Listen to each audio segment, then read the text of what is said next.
శ్రీ గణేశాయ నమః. శ్రీ జ్ఞానసరస్వత్యై నమః. శ్రీ గురుభ్యో నమః. శ్రీ మహాగాయత్రీమాత్రే నమః. శ్రీ మహాగాయత్రీమాత యూట్యూబ్ ఛానల్కు అందరికీ స్వాగతం. ఆహ్వానించువారు కాశీవజ్ర సుబ్రహ్మణ్య శర్మ, నిడదవోలు. నరసావధానులు, తోటకూర, ఊడిపడ్డ శిఖ. శ్రీపాద శ్రీవల్లభ చరితామృతం నుండి. తిరుమలదాసు పలుకుతున్నాడు. రవిదాసు నా పెద్ద కుమారుడు, నా మొదటి భార్య కొడుకు. నరసావధానుల గారి బట్టలను నేను ఉతకకుండా రవిదాస్ చేత ఉతికించేవాడను. ఈ విషయం ఎట్లో నరసావధానుల గారికి తెలిసింది. వారు తమ బట్టలను నన్నే ఉతకమని శాసించిరి. పెద్దల శాసనము శిరోధార్యము కదా. నేను శ్రీపాదుల నామస్మరణను చేయుచు వారి బట్టలను ఉతికి తిని, రవిదాసు వాటిని వారి ఇంటికి తీసుకుని వెళ్ళాను. అదేమి చిత్రమో కానీ ఆ ఇంటిలోని వారికి ఎవ్వరికీ ఏమీ కాలేదు. కానీ నరసావధానుల గారికి మాత్రం నేను ఉతికిన బట్టలను ధరించినంతనే ఒళ్ళంతయు తేళ్ళు జర్రులు పాకినట్టుండెను. ఆయన శరీరము నిప్పుల మీద పెట్టినంత బాధ కలిగించుతుండెను. అది మామూలు వస్త్రముగా కాక అగ్నివస్త్రముగా ఉండెను. నరసావధానులు గారు నన్ను పిలిపించిరి. నేను ఏదియో క్షుద్ర విద్యతో మంత్రశక్తిని తమ వస్త్రములలోనికి ప్రవేశపెట్టినాననియు, ఇటువంటి నీచమైన పనికి శిక్ష విధించబడుననియు తెలియజేసిరి. న్యాయాధికారి వద్దకు ఫిర్యాదు చేయబడెను. న్యాయాధికారి నన్ను నిర్దోషిగా తేల్చెను.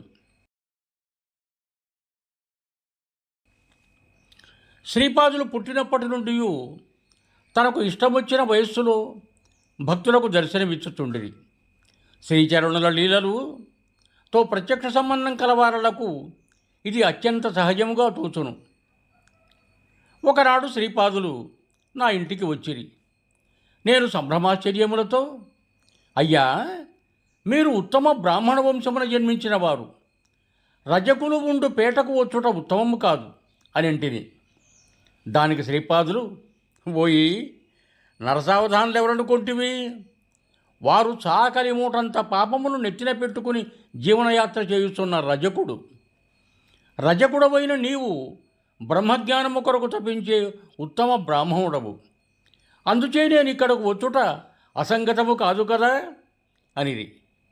అంత నేను శ్రీచరణ పాదములపై పడి వెక్కి వెక్కి ఏడ్చి తిని, శ్రీచరణులు అమృత దృష్టితో చూచుతూ నన్ను తమ దివ్యహస్తములతో లేవనెత్తిరి. వారి దివ్యహస్తములను నాపై ఉంచిరి. అంతటా నాకు నా గత జన్మమంతయు గుర్తుకు వచ్చినది. నాలోని యోగశక్తులు చరణావస్థను పొందినవి. కుండలినీ శక్తి జాగృతమవసాగినది. శ్రీపాదులు నెమ్మదిగా అడుగులు వేసుకొనుచు అంతర్ధానమైరి. నరసావధానులు తన ఇంటిలో తోటకూరను పెంచుతుండేవారు. వారి ఇంట ఉండేటి తోటకూర అత్యంత రుచికరమైనదిగా ప్రతీతి. ఎంత అరచి గీపెట్టినను ఎవ్వరికి వారు తోటకూర ఇచ్చేటివారు కాదు. ఎవరి నుండైనను తనకు విశేష ప్రతిఫలం ఉండదని తోచిన ఎడల మాత్రమే వారికి తోటకూరను ఇచ్చేటివారు. శ్రీపాదులు తన తల్లిని తోటకూర వండి పెట్టమని కోరెను. అది కూడా నరసావధానుల గారింటి నుండి తెమ్మనను. ఇది అసంభవమైన విషయముగా కనపడసాగాను. తాతగారైన శ్రీ బాపనార్యులు ఇట్లనిరి, నాయనా శ్రీపాద, రేపు ఉదయమున నీవే స్వయముగా నరసావధానుల తాతగారిని తోటకూర ఇమ్మని కోరవలసినది. నేను నిన్ను ఎత్తుకొని వారింటి వద్దకు వెళ్ళేదను. ఒకవేళ నరసావధానులు తోటకూర ఇవ్వని పక్షమున ఇంక నీవు ఆ విషయమే పట్టుపట్టరాదు. దానికి శ్రీపాదులు అంగీకరించిరి. ఉదయముననే బాపనార్యుల వారు శ్రీపాదులు ఎత్తుకొని నరసావధానుల గారింటి వద్దకు వచ్చుతుంటిరి. పెద్దలను గౌరవించవలననియు వారి ఆశీస్సులను పిల్లలు కోరుకోవలననియు బాపనార్యులు చెప్పిరి. శ్రీపాదులు వల్లేనిరి. నరసావధానులు వీజరుగుపోయి ఉండెను. వారికి చాలా పొడవైన శిఖ, అదే పిలక ఉండేటిది. అప్పుడే క్షురకుడు వచ్చి వారికి క్షురకర్మ చేయు ప్రయత్నములు ఉండెను. తాతగారి భుజములపై ఎక్కి కూర్చున్న శ్రీపాదులు నరసావధానుల గారి వైపు చూచి చేతులు జోడించి నమస్కరించెను. ఈ హఠాత్ సంఘటనకు నరసావధానులు నివ్వెరపోయిరి. శ్రీపాదుల తీక్షణ దృష్టి నరసావధానుల వారి శిఖపై పడెను. అప్రయత్నముగా నరసావధానుల వారి శిఖ ఊడి కింద పడిపోయాను. శిఖ దానంతటది ఎట్లు ఊడి పడిపోయినదో అర్థము కాక వారు అయోమయ స్థితిలో ఉండిరి. అప్పుడు శ్రీచరణులు తన తాతగారితో, తాత, నరసన్న తాతకు అత్యంత ప్రియమైన శిఖ దానంతట అదే ఊడిపోయాను. ఇప్పుడు నేను వారికి అత్యంత ప్రేమపాత్రమైన తోటకూర గురించి అడిగిన పక్షమున ఏమి బాగుండును? అసలే మహా దుఃఖముతో ఉన్న నరసన్న తాతను నేను ఇంకా ఎందుకు బాధ పెట్టవలను? మనము మన ఇంటికి పోవుదము అనేది. ఆ తర్వాత శ్రీపాదులు తనకు తోటకూర కావాలనని ఎన్నడూ అడగలేదు. శ్రీపాదులు తనకు నమస్కరించుటలో జరిగిన మోసము నరసావధానులకు తిరిగి వచ్చాను. వారు ధ్యానములో కూర్చున్నప్పుడు వారినే పోలిన వర్చస్వి అయిన ఒకానొక వ్యక్తి వారిలో నుండి బయలువెడలను. నీవెవ్వరివి, ఎక్కడికి పోతున్నావని నరసావధానులు అతనిని అడిగాను. అంతటా వర్చస్వి, నేను నీలో ఉన్న పుణ్యశరీరమును.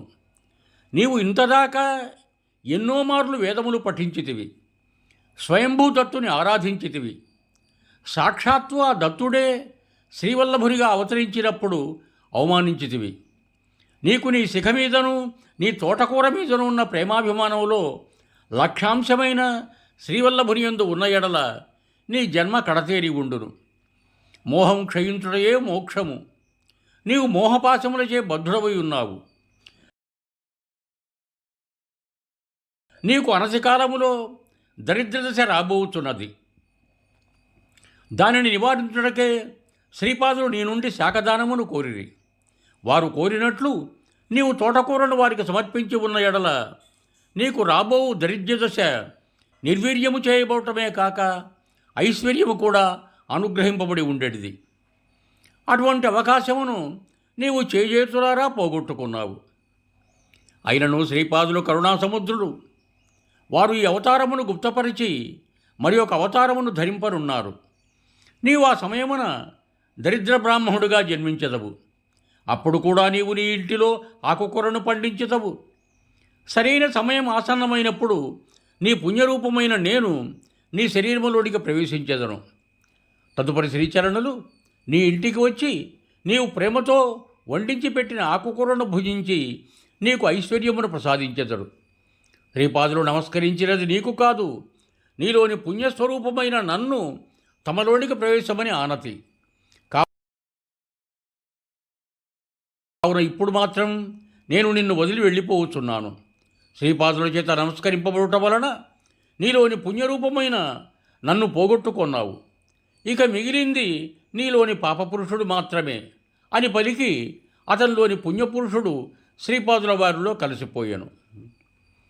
అప్పటి నుండి నరసావధానుల జీవన పరిస్థితులు క్షీణించసాగాను. అతని మాటను లెక్కజేయువారే లేకపోయిరి. పూర్వమతంలో ఉన్న వర్చస్సు ఇప్పుడు మరుగాయను.